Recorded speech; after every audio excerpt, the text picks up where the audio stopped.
Welcome student.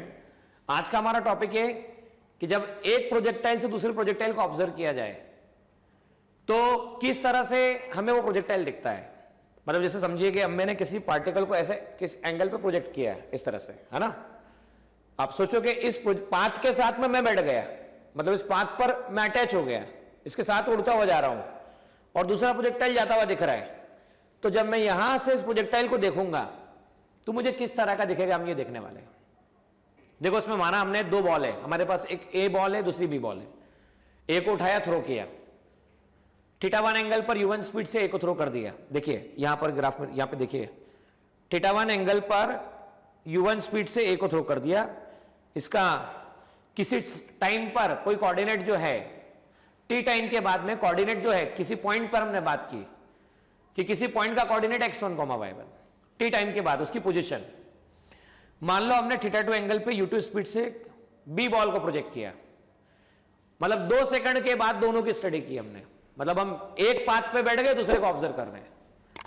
मतलब हम ए पर बैठ के बी को ऑब्जर्व कर रहे हैं या बी पर बैठ के ए को ऑब्जर्व कर रहे हैं, तो हमें कैसा दिखेगा। तो कॉमन फीलिंग ये आती है कि प्रोजेक्टाइल ऐसा किसी सर्टेन एंगल पे दिखेगा, लेकिन रियलिटी ऐसे नहीं है। रियलिटी ये है कि एक प्रोजेक्टाइल से दूसरे प्रोजेक्टाइल को ऑब्जर्व करो तो वो सीधा सीधा आपको स्ट्रेट लाइन दिखता है। अब आपके मन में आएगा कैसे, तो चलिए आइए बोर्ड पे देखिए कि कैसे होता है। देखिए यहां पर हमने क्या किया, हमने ओरिजिन से ये एक्स एक्स डैश, ये आपके पास y और ये आपके पास y डैश, ओरिजिन से पार्टिकल को प्रोजेक्ट किया। पार्टिकल मतलब बॉल को ले लिया, प्रोजेक्शन किया u1 स्पीड से θ1 एंगल पर, ये मान लेते हैं हम a है। b के लिए हम मान लेते हैं कि आपके पास में u2 θ2, ये पाथ ये रहा आपके पास में।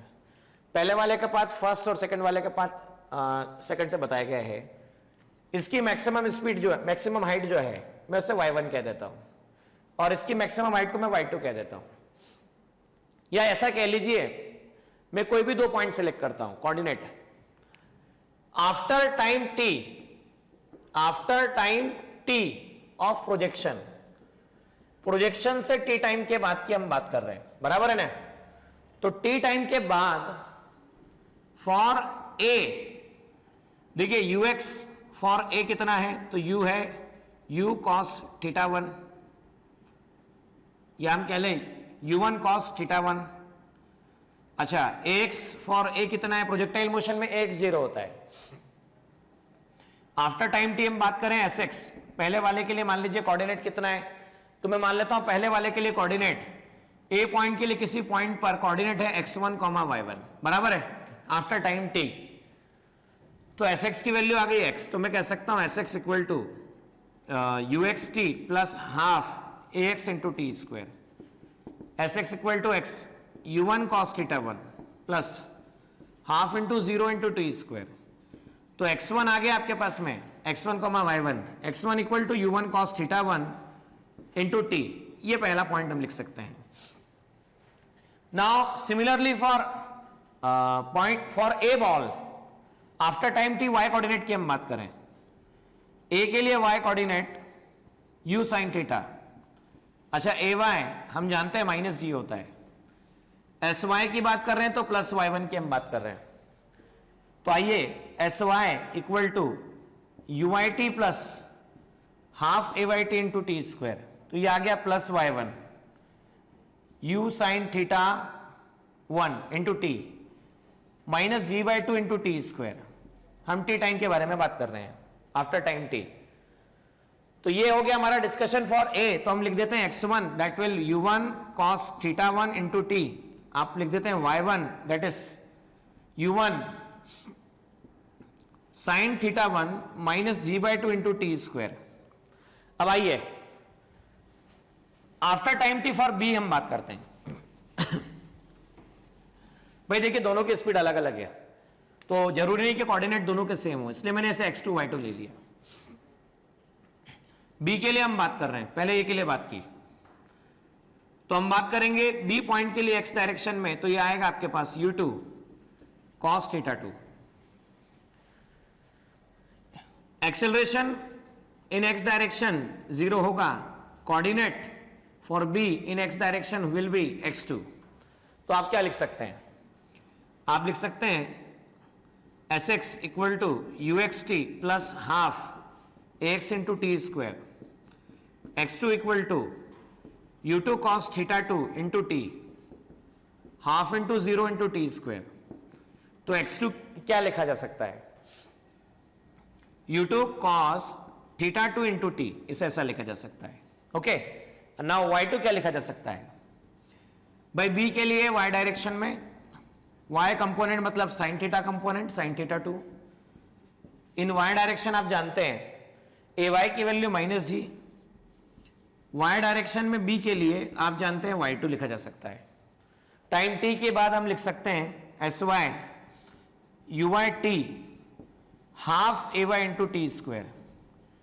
तो ये आ गया आपके पास y2 u2 sine theta 2 multiply by t minus g by 2 into t square, ये आपके पास u2 आ गया। तो देखिए x1 इसी तरह से x2 निकाल लिया, u2 cos theta 2 into T y2 निकाल लिया, u2 sine theta 2 into t minus g by 2 into t square. आइए अब समझिए, जब आप देखेंगे कि हमें ए के रिस्पेक्ट में बी या बी के रिस्पेक्ट में हम ए की स्टडी करें, मतलब या तो हम position of B ball with respect to A बराबर है तो x2 minus x1, x2 minus x1 मतलब क्या? b के लिए कोऑर्डिनेट कौन सा है? देखिए ये है सब कुछ बातें a के लिए और ये सब कुछ बातें b के लिए है। तो पोजीशन या x coordinate of b with respect to a हम ये निकाल के देखते हैं। तो x2 माइनस x1 लिखा जा सकता है क्योंकि हमने वेलोसिटी रिलेटिव कंसेप्ट जो दिखाया है, रिलेटिव कंसेप्ट जो समझाया है उसमें क्या बताया है? By relative position of A with respect to B का मतलब position of A minus position of B. वैसे ही relative position of B with respect to A का मतलब position of B minus position of A with respect to ground की हम बात कर रहे हैं यहां पर, ठीक है ना? तो ये x2 या position of B with respect to ground minus position of A with respect to ground, जिसको x2 g x1 g लिखा जा सकता है। तो मैं xba जिसे लिखता हूं x2 माइनस x1, इसे क्या लिखा जा सकता है? इसे लिख सकते हैं आप u2 cos theta 2 u2 cos theta 2 t minus u1 cos theta 1 into T, ऐसा लिखा जा सकता है। दोनों में से कॉमन क्या निकला? So xba that is equal to x2 minus x1, इसे लिखा जा सकता है u2 cos theta 2 minus u1 cos theta 1 multiply by t, इसे ऐसा लिख सकते हैं आप, बराबर। वैसे ही relative position of y coordinate of b with respect to a, b का ग्राउंड के रिस्पेक्ट में माइनस b का a का ग्राउंड के रिस्पेक्ट में हम बात करेंगे, इसे आप लिख सकते हैं y2g माइनस y1g, ऐसा लिखा जा सकता है। तो आप लिख सकते हैं y2 माइनस y1, तो y2 कितना चेक कीजिए? u2 sine theta 2 t, u2 sine theta 2 t minus g by 2 into t square minus, देखिए u1 sine theta 1 minus g by 2 t square, u1 sine theta 1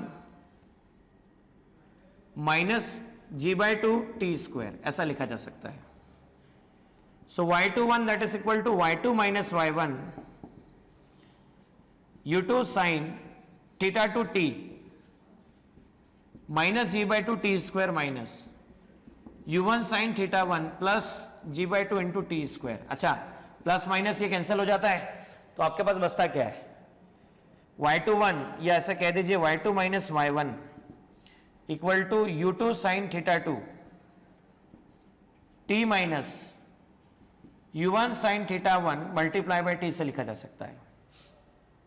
तो हमारे पास में एक तो equation ये आ जाता है जिसे मैं इक्वेशन नंबर फर्स्ट कहता हूं, और दूसरा इक्वेशन आपके पास ये आ जाता है जिसे इक्वेशन नंबर सेकंड कहा जाता है। अब इन दोनों इक्वेशन में हमको रिलेशन चाहिए ताकि हम डिसाइड कर पाए। भाई जब भी हमको ये डिसाइड करना होता है, जब भी हमको ये पता करना होता है कि किस तरह से ऑब्जर्वेशन आएगा, तो इक्वेशन बनाने की कोशिश कीजिए। मतलब इक्वेशन की मदद से आप इजीली डिसाइड कर सकते हैं कि किस तरह से ऑब्जर्वेशन आ रहा है। और इक्वेशन निकालने के लिए आप सेकंड इक्वेशन को फर्स्ट इक्वेशन से जब डिवाइड करते हैं, मतलब आप जब y21 को x21 से डिवाइड करेंगे तो देखो y21 क्या है, u2 sin theta 2 minus u1 sin theta 1 t। वैसे हम कह सकते हैं u2 cos theta 2 minus u1 cos theta 1 into T बराबर। अब दोनों को क्या कीजिए, टी को कैंसिल कर दीजिए। जब आप टी को कैंसिल करेंगे तो क्या रिलेशन आएगा, चेक कीजिए। ये आ गया y21 upon x21 u2 sin theta 2 u1 sin theta 1 upon u2 cos theta 2 minus u1 cos theta 1। अब चेक करना बेटा, मान लो ऐसा होता u1 न्यूमेरिकल डेटा होता है, थीटा 1 थीटा 2 न्यूमेरिकल डेटा होता है। ऐसा कल्पना कीजिए u1 होता 10 मीटर पर सेकंड, u2 होता 20 मीटर पर सेकंड। ओके, एक मान लीजिए कि थीटा 1 होता ज्यादा बड़ा एंगल है थीटा 1 बराबर 60 डिग्री ले लेते हैं, थीटा 2 ले लेते हैं 30 डिग्री। तो आप देखो क्या फर्क पड़ेगा, फर्क ये पड़ेगा 20 into sine 30 degree minus 10 into sine 60 degree. वैसे ही नीचे u2 कितना आता है 20 इंटू कॉस थीटा 2, तो कॉस थीटा 2 मतलब कॉस 30 डिग्री माइनस 20 के प्लेस पे आप देखिए क्या लिखते थे 10 कॉस 60 डिग्री। अच्छा ये बात नोटिस करो, साइन 30 क्या आता था, न्यूमेरिकल वैल्यू, साइन 60 भी न्यूमेरिकल वैल्यू आती थी। मतलब पूरे एक्सप्रेशन को सॉल्व करके कोई ना कोई न्यूमेरिकल वैल्यू जिसे मैं कांस्टेंट कह सकता हूं वो आता था। अब जब कांस्टेंट आता था तो y21 equal to constant into x21, और आप जानते हैं y इक्वल टू mx किसकी इक्वेशन होती है, बोलिए y इक्वल टू mx किसकी इक्वेशन होती है। So y equal to mx is equation of straight line, equation of which line, straight line. मतलब जब आप ए के कोऑर्डिनेट या कह लीजिए ए पर बैठकर बी का मोशन ऑब्जर्व करें या बी पर बैठकर ए का मोशन ऑब्जर्व करें, वापस सुनना, ए पाथ पर बैठ जाएं चलते हुए, जैसे इस तरह से जा रहा है तो इस ट्रेजेक्टरी पे मान लो आप बैठ गए, ट्रेजेक्टरी के साथ साथ जा रहे हैं, उस तरह से मोशन कर रहे हैं, आप इसको देखते हैं तो आपको ये स्ट्रेट पाथ पर दिखेगा। ऐसा नहीं दिखेगा कि ये आपको प्रोजेक्टाइल नहीं दिखेगा, आपको स्ट्रेट पाथ पे जाता हुआ नजर आएगा। मतलब ये हमारे ऑब्जर्वेशन से अलग बात आ रही है।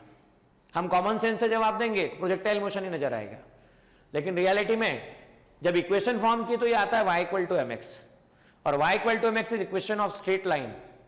इक्वेशन ऑफ स्ट्रेट लाइन मतलब हमें स्ट्रेट पाथ पर नजर आता हुआ दिखेगा।